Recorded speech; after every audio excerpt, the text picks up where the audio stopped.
Back now at 8:10, and what started as a whisper among friends has now turned into a loud roar in book clubs all across the country. We're talking about a racy new novel called 50 Shades of Grey, and be warned, it contains some very graphic subject matter and language. But with more than 120,000 copies sold now, it's appealing to more women than you might imagine. Today, national correspondent Amy Robach has more. Amy, good morning to you. Savannah, good morning to you. And there are entire industries devoted to telling men how to satisfy a woman. But who would have thought that a romance novel would finally answer the age-old question, what do women really want?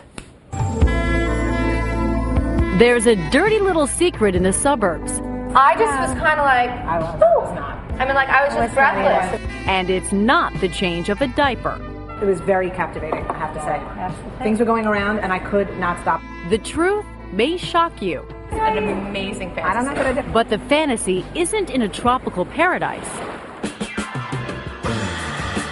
It's in a book club. The fastest read ever. 9 years, haven't read a book. Sean woke up, he's like, what are you doing? He's at the light of the iPad. I'm like, nothing. Something. Do you think it's an issue? I downloaded it to my daughter's Kindle. And what's going on between those covers has to do with the story between the sheets. It's called 50 Shades of Grey, and if you're thinking Fabio, forget it. Because this story, which is part of a trilogy by E.L. James, a 40-something British woman, is not a tender romance. It's a submission sex fantasy. The most common female fantasy is a domination fantasy or a submission fantasy, where she is swept off her feet, it's out of her control. Sex therapist Laura Berman says she is not surprised the bodice ripper is back. If we look at the history, we had the women's movement, which really was about empowering women not to be submissive to men anymore. Now, we've moved on to a new generation where women are more empowered than ever before. The glass ceiling has been broken, and we have as much control as we want. And what are we longing for? A little bodice ripping. Even the women in this Boca Raton book club agree.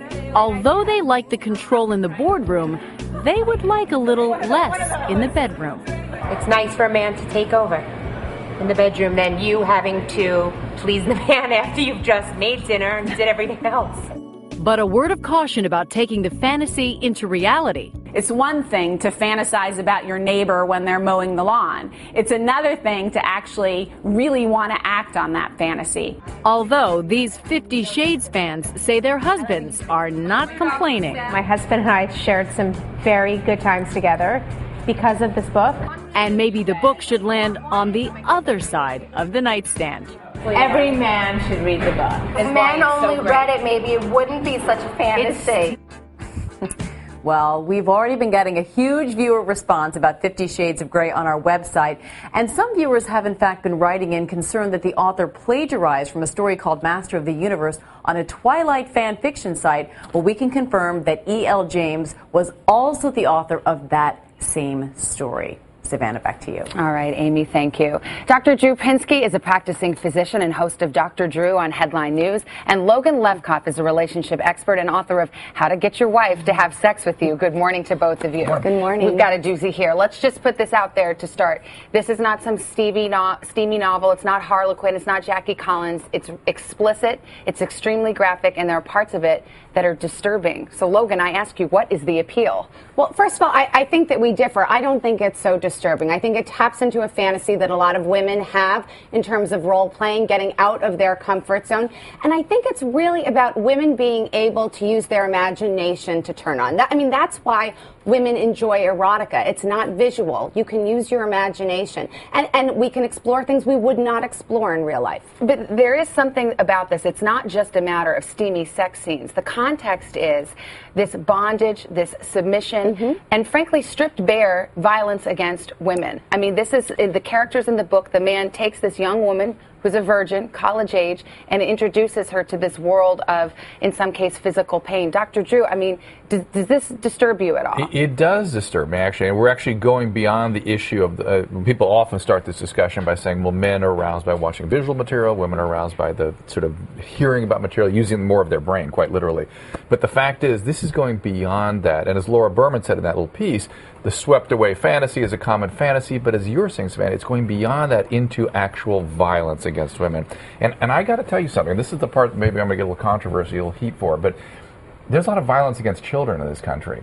And people, like various kinds of physical abuse and whatnot, and people that are subjected to those kinds of experiences are especially aroused by these kinds of images. Now, I'm not saying that an average woman can't be. I'm just saying it's especially arousing for people. And I've read the books. I have to say, I've read the books, and as a woman and also as a professional from two different lenses, and I don't see this particular book as violence against women. I really don't. I think by women being taken out of control, held against their will. But this girl does have different control in different senses, and I want us to be clear that the particular community, that kink community, has very orchestrated rules and negotiations. I mean, this is a romanticized in some way version of that. But it's consensual. So let's be clear. This is not depict rape or anything like that. But why would that be arousing? What is that's the larger question. Yeah. Do you think women really do want to fantasize about someone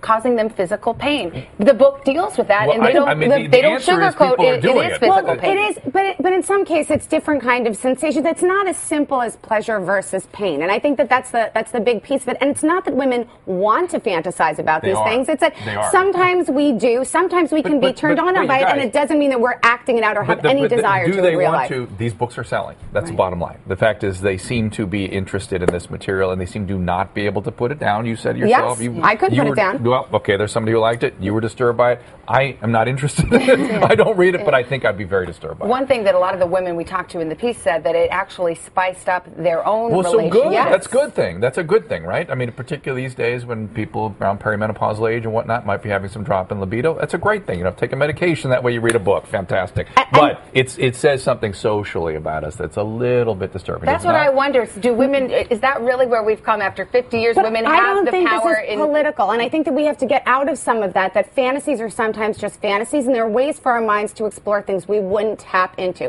And what's important to me about this is women's storytelling. Women being able to say something enhanced my marital sex life, I want to share it with you. And that's the interesting thing for me about all of this. Well, it does get people talking, that's for sure. We're talking about it. Dr. Jufinski and Logan Lefkoff, thank you so much. Appreciate it.